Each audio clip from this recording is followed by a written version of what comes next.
Welcome to Access Rhode Island. I'm Maureen Moakley, and I'm delighted to have as my guest today Representative Brian Newberry. Brian Newberry is the representative from North Smithfield and Burrville. He's an attorney, but he's also the minority leader in the House of Representatives at the General Assembly. As a Republican, he is in charge of keeping the troops together as far as the Republican Party is concerned. And it is an advance this year, I think, because you went from, you're up to 11 members now, and you gained 5 seats.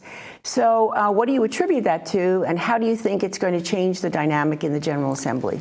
We gained 5, plus we picked up 1 independent seat that really is aligned with us, I think. So I like to think of it as we doubled. Mm-hmm.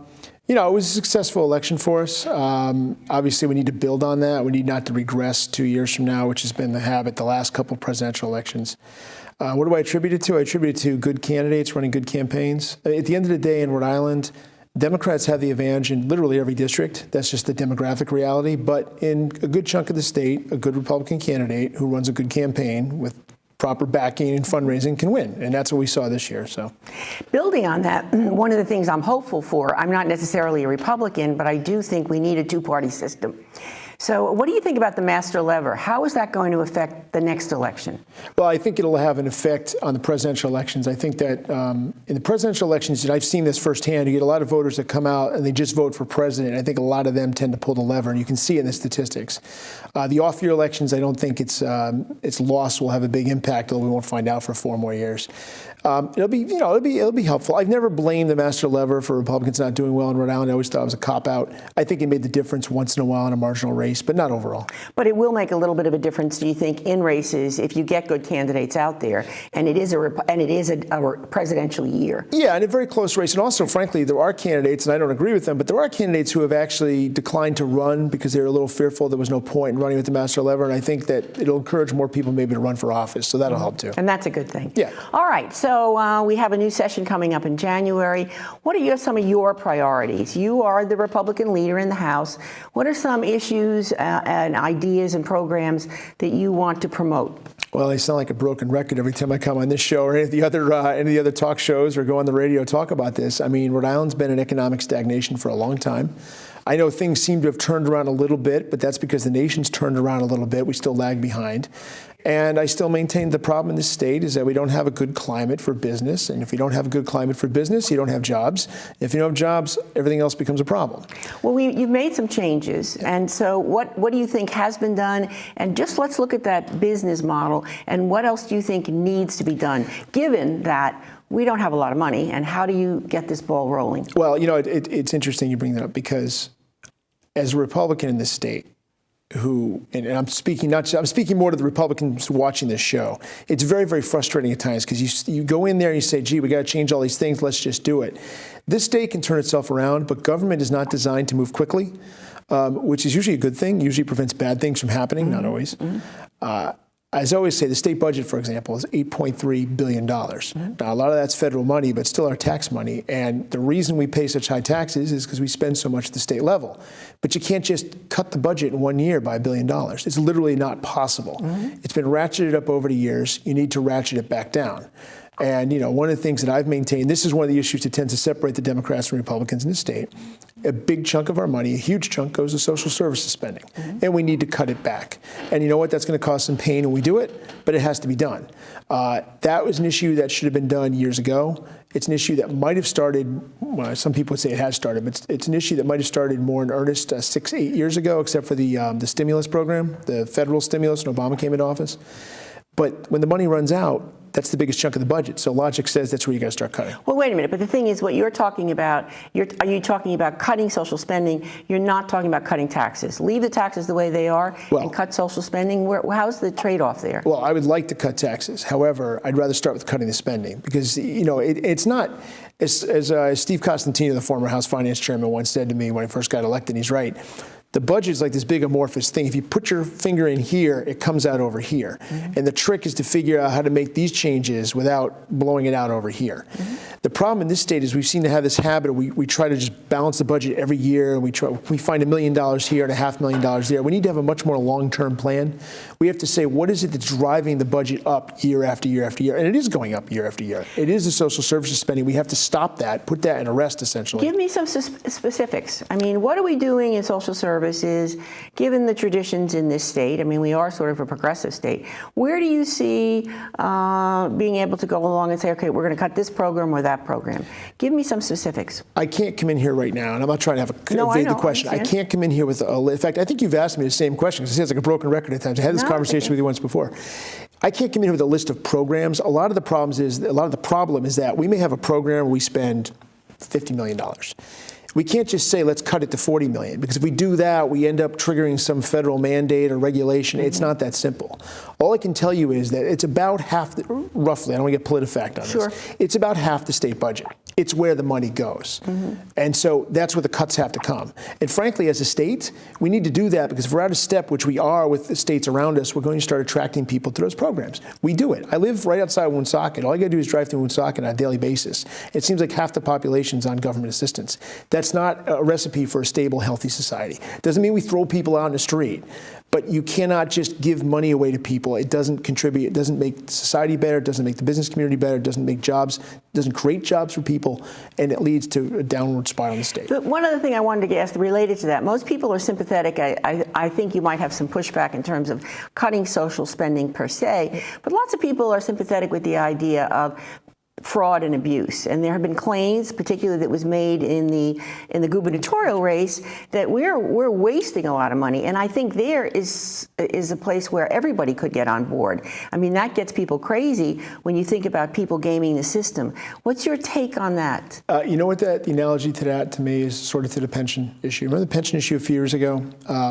Yes, I'm sure there is waste and abuse in the welfare system. There's no question there is. There's always anecdotal examples. And to the extent we can get rid of that, that's the first step. But that's still not the bulk of the money. It was like the pension. The reason I brought the pension analogy was when we went through the pension reform in 2011, one of the biggest complaints, and I don't mean that in a bad way, I understand why people felt this way, is they look at somebody who's getting a six-figure pension and say, that's outrageous, and let's cut that. And yeah, that's true, but that wasn't the big driver of the costs.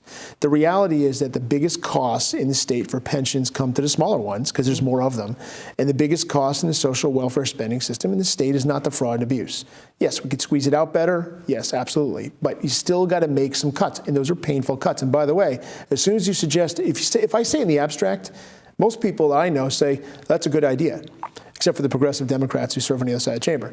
But if I start to actually say, well, that program needs to be cut back, then people come out of the woodwork, and I understand that's how government works. But unless we're going to take a hard look at the budget and do these kinds of things, it's going to continue to do what we've been doing for the last, 10, 15 years? And where's that getting us as a state? Nowhere. How about, speaking of the pension, what do you think about the pension reform that has finally been put into place? And you're an attorney, what's your guess as to what's going to happen? I mean, I voted for it. I supported it in 2011, not because I enjoyed it, but because I thought it was a necessary thing to do. It was the right thing to do in the sense that we didn't have a choice. Do I think it's going to be upheld in the courts? Yes. And I mean, do you think there'll be a settlement, or? I don't think there'll be a settlement. In fact, let me say this. There might be a settlement between the executive branch and the unions. I don't think there'll be a settlement that's approved by the General Assembly. That's my interesting point. Yeah. I mean, it's interesting because it'll be at the beginning of the session, and one might take the argument that the legislators just want to get this behind them. And I think Governor-elect Raimondo has said that she's not unraveling this. So it's going to be pretty much the same deal. But you think that perhaps that with pretty much the same deal, the legislature may not go along? Well, I think there's two reasons why we shouldn't. I actually wrote about this about a little over a year ago when the first settlement came out. I wrote an op-ed in the Journal about this. As a lawyer, I'm looking just from a purely legal perspective. First of all, the argument to uphold the existing law in the courts is that it was a necessary thing to be done. Well, if you can change it, then it wasn't so necessary, was it? So it sort of unravels the string on the legal defense of it. The second part of it is you can't settle with everybody. For example, the unions who are fighting this don't represent retirees. Not every single person who has a standing to sue is represented necessarily by any settlement. So you may settle it, create a new law and then find yourself being faced with the same legal challenge again. So it doesn't really put an end to it, in my view. It's interesting. As an academic, I want the question answered, and I want to know, does the legislature have the right to do this? But in a practical sense, I think given the daunting problems that we have to face across the board when this new administration comes in, I wouldn't be surprised if they were happy just to let it go away. No, what I'm simply saying is I don't think there is such a thing possible as a settlement, even if the General Assembly approves it, even if I think it's a great thing or it doesn't matter. I don't think it's a true settlement. I think the legal challenges will continue. I see. Maybe not from the same people challenging now, but from somebody else. I think it's a fool's errand to try to settle it. I think you let the court decide it. So you're saying even if we do settle it, and even if the legislature does go for it, that it's probably going to come back and it's not over. I mean, exactly. It's ultimately going to wind its way up through the courts. That's what I think, and that's why I think we should just let it. Frankly, the court should have decided this 2 years ago, but that's a separate discussion. We know discussion. that. I certainly agree with you. Now, as we open up the new session, you have a new speaker. What's your take on Nick Mattiello? I mean, in other words, one would think that he seems to be fairly middle of the road and somewhat more conservative and perhaps more agreeable to the members of the Republican Party in the House. What do you think? I think when you're in the minority party, you have to judge a speaker in two different ways. I think you're certainly right. He's certainly more conservative or more open to Republican ideas than his predecessor. But that's actually not the part that, I mean, to me, that's a good thing. But to me, that's the less important part. And I want to give him credit for this. He's not really technically a new speaker because he did get elected in the middle of last term, which meant we've had some practical experience dealing with him. And, when you're in the minority party, regardless of where you are, whether it's Congress or California or Rhode Island, you want to be able to deal with somebody who, the leader of the Democrats, and in this case, the Speaker of the House, in good faith, and deal with them in a way that there's some mutual respect and some trade-offs and some working together. And I don't like to speak ill of the politically departed, but in my experience, I came in right at the tail end of Bill Murphy's speakership. He was on his way out the door, and he'd had some, with the whole attempt by the former Governor Carcieri to oust him, there was some bad blood there, which I don't fault him for. Speaker Fox, in between, while we always dealt fine personally, he was never really interested in working with us. With Nick Mattiello, I think there is a genuine interest in trying to find some common ground. So, and just to sort of treat each other better. So in that sense, I'm hopeful in that sense. We'll see how it pans out, but I'm certainly, I think that's a positive sign. In the 3 months that he was in charge last year, there were signs of that. So I think that's more important in the long run from our perspective than any particular policy issue. And he has a bipartisan, one of the committees, Doreen Costa, is on it. So he's made this attempt to, cross the line and be bipartisan in however small a way. Yeah, and a lot of it is stuff, this is going to sound a little bit like, well, it is inside baseball. A lot of it's things I can't really articulate per se. It's the way things work inside the building and the way little things are handled. People forget so much of politics in any state is whatever the big issue of the day is, whatever's on the front page of the newspaper. But a lot of it is routine stuff that's not necessarily partisan, but it's just people trying to work to make the state better and process. And I think to the extent that the process is much more amenable and cordial and cooperative, that's actually good for the state as a whole too. That's, I think, the most hopeful sign. We'll see how it pans out. It'll be interesting to see how that works out. Now, talking about some other big issues, one of the things that is ultimately going to come up again, I think, is revamping the tax structure. How did you feel about that? Lincoln Chafee introduced his first budget, and he talked about changing the sales tax. The response was, well, we have to do the whole thing. Do you think there's any, drive to look at the tax structure, and take a look at the whole thing in terms of sales and so forth, and revamp it? Well, I think there is. I mean, it's sort of like when you look at budgetary spending, it's difficult to look at something in a vacuum because everything affects something. If you look at our state's tax structure, if you go back in time, it was very, very off-putting. Now, the income tax reforms that were made prior to my arrival in the House and then just at the tail end of my first term have addressed the income tax issues. I know there's always been controversy about it, but right now the state's income tax relative to other states and the rest of the country is stable. It's in the middle. It's not the first place I would look to make changes. The sales tax, it's funny about sales taxes because a lot of conservatives nationwide are big fans of sales taxes and value tax because that's what taxes consumption.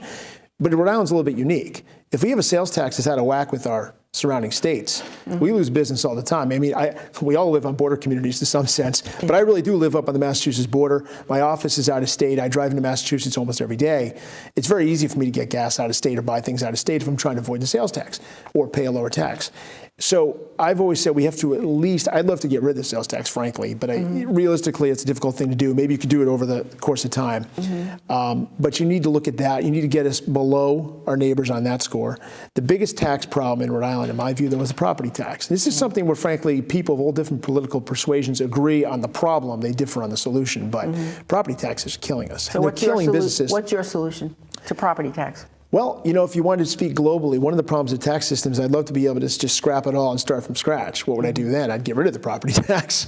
You know, one of the arguments... Get rid of the property tax? Oh, if I was starting from scratch, hypothetically. The problem is we're not.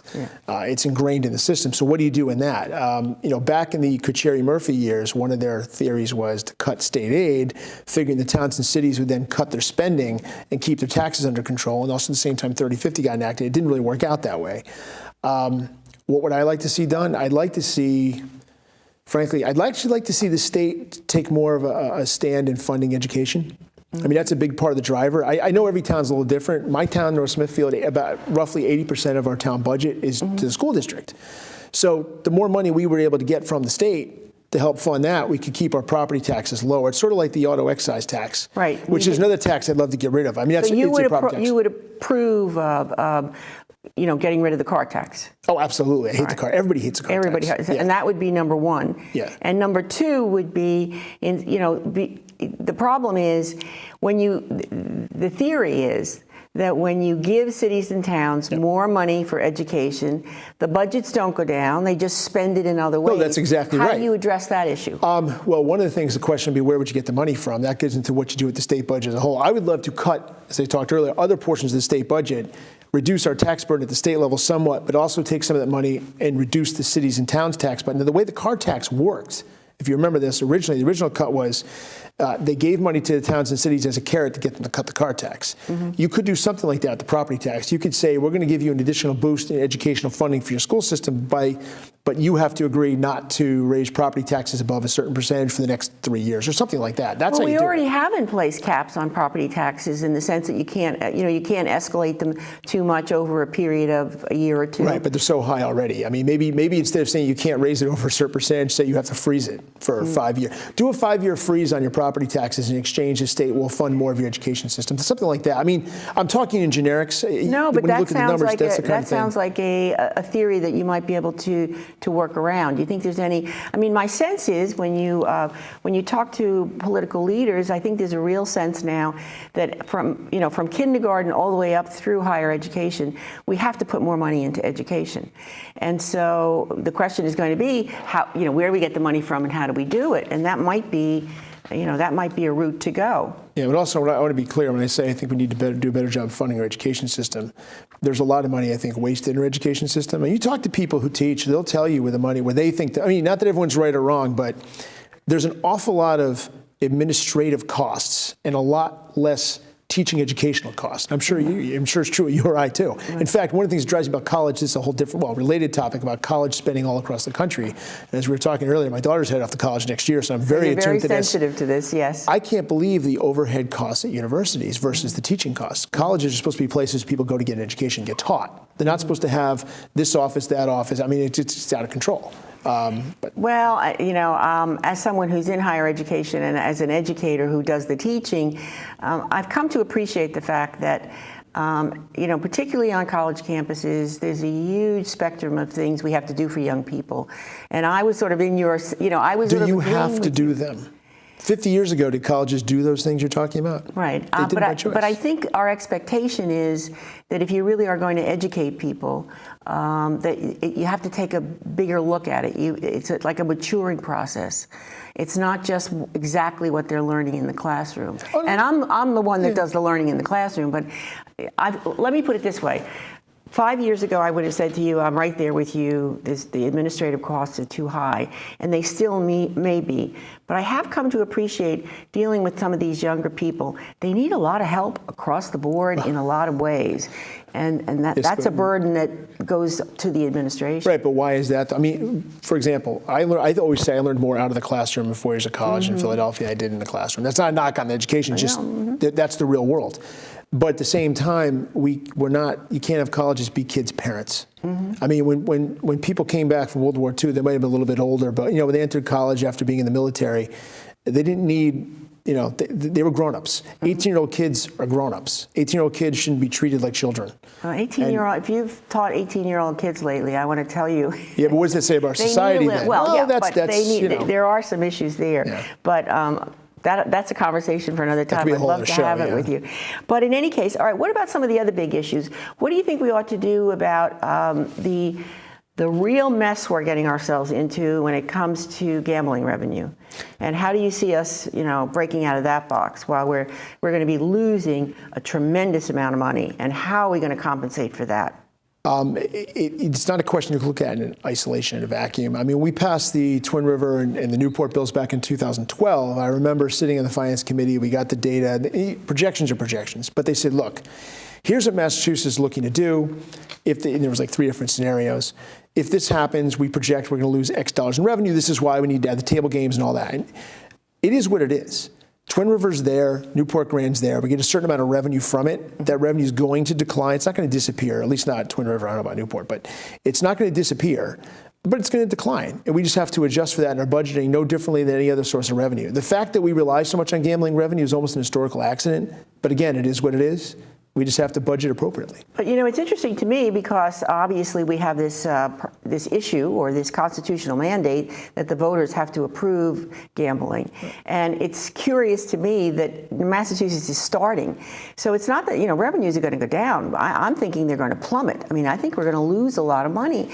And Massachusetts, you talk about border issues, they're going to be the beneficiary of this. They will. Again, I'm no expert in the casino industry. All I can tell you is that. And there was no reason for people to mislead people. The best financial projections I saw showed us losing revenue. They didn't show it plummeting, but they showed us losing revenue. It was definitely real money. It is what it is. We can't, it's like saying we're going to, lose this revenue source or that revenue source. We can't change that. There's nothing we can do to stop Massachusetts from doing what they're doing.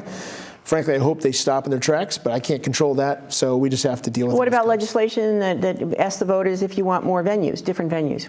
Again, I don't want to speak, I hate to speak about things that I don't feel like I'm an expert in, but from what I've read, gambling as a revenue source and as a business, because it's become saturated nationwide, it used to be, it was just Las Vegas. Las Vegas was booming. Look at Nevada and all the hits they've taken in the last, not that the top casinos in Las Vegas aren't still making money, but when you have gambling everywhere, it's no longer the special attraction ones. Well, look at Atlantic City. Atlantic City is losing its casinos left and right. But on the other hand, I mean, people make the argument when you look across the country, all these little gambling venues. You go out to California, there's hundreds of them, and they don't make as much, but they tax all these 100 venues, and that's a source of revenue. So it may be a shifting dynamic, not the idea that people aren't going to gamble anymore. But we don't know. No, we don't know. And I think that if we were going to do something to improve the gambling revenue in Rhode Island, rather than opening up more venues, which we really don't want to see, we're a small enough state. We don't need more venues. We need to improve the ones we have. I'd like to see Twin River turn to more of a destination resort. I know that's what they'd like to do too. So you would support that legislatively if you put it up? Generally speaking, I don't like to say specifics, but to the extent that Twin River could turn into more of a destination, that'd be good for the state for a whole host of reasons. People don't just come to gamble. A lot of times, for example, you'll see a lot of these casinos host big events. They host tournaments. I'm a chess player, so I know Foxwoods is always hoping they have it on the off weekends, it's usually sometime in January. Nobody wants to go there. Well, they're bringing all the chess players to the casino. Things like that, but you need to have the hotel space and everything else to do it. What about marijuana? There's going to be a push this year. It's already been introduced and to make it a source of revenue. In other words, to tax it and sell it and tax it. Where are you on that? I've always been the number 2 co-sponsor on that bill. Oh, really? Yeah. So you think that, but whether it's going to happen or not, I would say the odds that it's going to happen this year are very slim. Yeah, the odds that it'll happen eventually, I think, are pretty strong. Yeah, I think so too. But I mean, it's not going to happen this year, but soon. I mean, given the desperate situation, it may be almost perceived as a trade-off. Well, it's also, the reason I support it, I put it this way, if it gets legalized, it's going to be a tax boost for the state, but that's not actually why I support it. I support it because I think it's just, first of all, I don't think it's any more dangerous than alcohol. And I think, frankly, that we put a lot of people in jail, waste a lot of money on police and prisons that we don't need for that. That's for sure. But I also think it's kind of funny when people assume that, oh, a Republican. Yeah, I'm the number 2 sponsor of the bill. I have been for a long time. And one year I was on a local radio program, Woonsocket, the day the article came out, it comes out every year. And usually 2 people call the show, The phone lines lit up and only one person was opposed to it. Everybody was happy I was sponsoring it. I think if you ask most people, particularly of a certain generation, they just think it's just makes sense. Yeah, right. I mean, not that there aren't trade-offs to doing it. I think it makes sense. But will it happen? Not right away. It's like a lot of things. No, but it'll take a year or 2. I mean, it may be, like gay marriage, it was like people didn't think it was going to happen so fast. It slowed down here because we had a governor that was against it, but it sort of, the shift really came pretty fast. Well, we also have the model in Colorado now, too. I mean, they legalized it, a year and a half ago? And so over time, we're going to see what goes on there. That's a good point. If it goes badly there, then it's a reason not to do it. So. Yeah. What do you think about what's happening now? I mean, you should be happy as a Republican. And we'll talk I want to do a little shift to national politics. The Republicans have taken over the Congress. Does that bode well for them? Or, one of the interesting things I'm thinking of is Obama has been so aggressive in his use of executive orders that maybe it isn't they may get boxed in. What do you think about that possibility? Well, first of all, in politics, it's always better to win than to lose. So, I understand. Yes. So does it bode well for them? Yes, it does. Yes. Whether anything comes out of it, we'll see. As you know, I'm not the biggest fan of our president for a lot of reasons. I think his list of executive orders is a complete abuse of power. I find it interesting how hypocritical it is compared to all the statements he made when he was running back in 2008 about how he would come in and work with the Congress and not use executive orders, et cetera, et cetera. Well, I think in fairness, I think he tried, but in any case. Well, we can have that debate. The point is that he clearly is, as one of my favorite online publications, our semi-retired president. He's got 2 more years. He figures he's not going to get anything out of the Congress. He's probably right about that. I don't think that's bad, but I think, it's reality. He's going to try to do what he can to expand the executive power, which is what presidents do when Congress is, it's not about Democrats and Republicans. People forget. There's also the executive versus the legislature, and it happens in this state as well. Of course. People forget that all the time, too. There's the House versus the Senate. There's the General Assembly versus the governor. When Governor Carcieri was in office, my first 2 years were his last 2 years, and I can tell you right now, there was a lot of behind the scenes, I don't want to say animosity, but there was not a lot of cooperation between the Republican General Assembly and the Republican governor. Let me ask you one more question because we are running out of time. What do you see about the new governor-elect? How do you think that dynamic's going to work?